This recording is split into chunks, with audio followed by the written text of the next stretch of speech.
একটা শকুনের বাচ্চা তার মায়ের কাছে আবদার করলো সে মানুষের মাংস খাবে।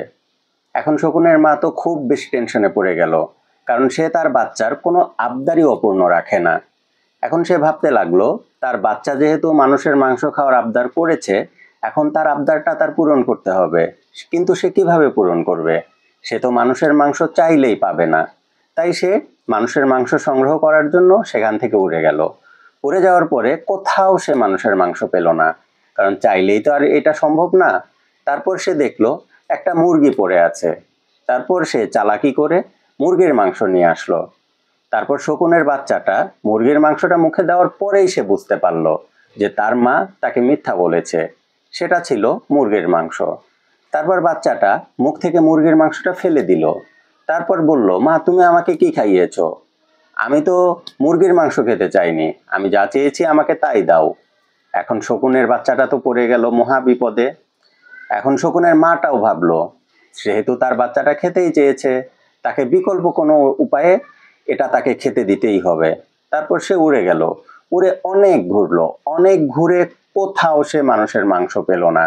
তারপর সে ভাবতে লাগলো কি করা যায়, যেহেতু তার বাচ্চাটা বারবার বায়না করছে, তাকে বিকল্প একটা উপায় বের করতেই হবে। তারপর সে উড়ে গিয়ে দেখলো দূরে একটা গরু পড়ে আছে। সে গরুর মাংস নিয়ে আসলো। গরুর মাংস নিয়ে এসে তার বাচ্চাকে দিল। তার বাচ্চা মুখে দেওয়ার সাথে সাথেই তো বুঝে গেল যে না, এটা কিছুতেই মানুষের মাংস হতে পারে না, এটা গরুর মাংস। তারপর সে বলল, মা তুমি আমাকে কেন ধোকা দিচ্ছ? আমি তো গরুর মাংস খাবো না, আমি মানুষের মাংস খাবো। খাবো মানে খাবো। তখন শকুনের মা তাকে বোঝানোর চেষ্টা করলো যে দেখো, চাইলেই কিন্তু মানুষের মাংস খুঁজে পাওয়া সম্ভব নয়, কারণ মানুষ সৃষ্টির সেরা জীব। একটা মানুষ যখন পরলোক গমন করে তখন কিন্তু তার দেহটা যেখানে সেখানে ফেলে রাখা হয় না। এদিকে শকুনের বাচ্চাটা তো নাছোড়বান্দা, সে মাংস খেয়েই ছাড়বে।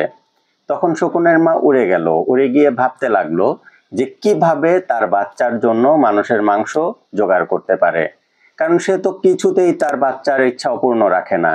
এদিকে সে তো কিছুতেই মানুষের মাংস জোগাড়ও করতে পারছে না। তখন সে হঠাৎ করে একটা বুদ্ধি বের করলো। সে বুদ্ধিটা কি? বুদ্ধিটা ছিল, সে যে গরুর মাংসটা জোগাড় করেছিল সেই গরুর মাংসটা সে একটা মন্দিরের সামনে ফেলে দিল। আর সে কষ্ট করে একটা শূকরের মাংস জোগাড় করলো। সে তার শূকরের মাংসটা মসজিদের সামনে ফেলে দিল। তো মুসল্লিরা যখন মসজিদ থেকে বের হলো আর মন্দির থেকে যখন হিন্দুরা বের হলো, তখন তারা দেখতে পেল যে গরুর মাংসটা মন্দিরের সামনে পড়ে আছে, আর মুসল্লিরা দেখলো শূকরের মাংসটা মসজিদের সামনে পড়ে আছে। তখন উভয় পক্ষই ভাবলো এটা হয়তোবা ঠিক সেই হিন্দুদের কাজ, আবার হিন্দুরা ভাবলো এটা হয়তোবা ঠিক মুসলমানদের কাজ। তখন তারা কি করলো, বিশাল দাঙ্গা বাঁধিয়ে ফেললো। এর ফলে কি হলো, অনেক মানুষ মারা গেল। এত বেশি মানুষ মারা গেল অল্প সময়ের মধ্যে যে তাদের দেহের সৎকার করা সম্ভব হলো না। এর ফলে যেখানে সেখানে অনেক মানুষ মরে পড়ে রইল। তারপর শকুনটা কি করলো, সেখান থেকে মাংস নিয়ে তার বাচ্চাটাকে খাওয়ালো। তখন তার বাচ্চাটা তো বেজায় খুশি, সাথে সে অনেক বেশি অবাক হলো। বলল, মা তুমি তো বলেইছো যে ইচ্ছা করলেই মানুষের মাংস জোগাড় করা যায় না, কিন্তু তুমি এত অল্প সময়ের মধ্যে কিভাবে এই কাজটা সম্ভব করলে? তখন শকুনটা বলল, দেখো আমি তো তোমার কোনো ইচ্ছাই অপূর্ণ রাখি না, যেহেতু তুমি ইচ্ছাটা করেছো সেহেতু আমি যে কোনো উপায়ে চেয়েছি তোমার এই ইচ্ছাটা পূরণ করার জন্য। সেই জন্য আমি গরুর মাংস রেখেছি মন্দিরের সামনে আর শূকরের মাংস রেখেছি মসজিদের সামনে। যেহেতু তাদের ধর্মে এটা সেন্সিটিভ ব্যাপার, তারা নিজেদের মধ্যে দাঙ্গা বাঁধিয়ে দিয়েছে। দাঙ্গা বাঁধিয়ে অনেক মানুষ মারা গিয়েছে। দুনিয়াতে কোনো কিছু হাসিল করতে হলে ধর্মকে ব্যবহার করাটা সবচেয়ে বেশি সহজ। আমি সেই কাজটাই করেছি। তখন তো শকুনের বাচ্চাটা অনেক বেশি রাগ করলো। বলল, মা তুমি তো অনেক বেশি খারাপ, তুমি আমার এই সামান্য ইচ্ছাটা পূরণ করার জন্য এত বড় পাপ কাজ করে ফেললে।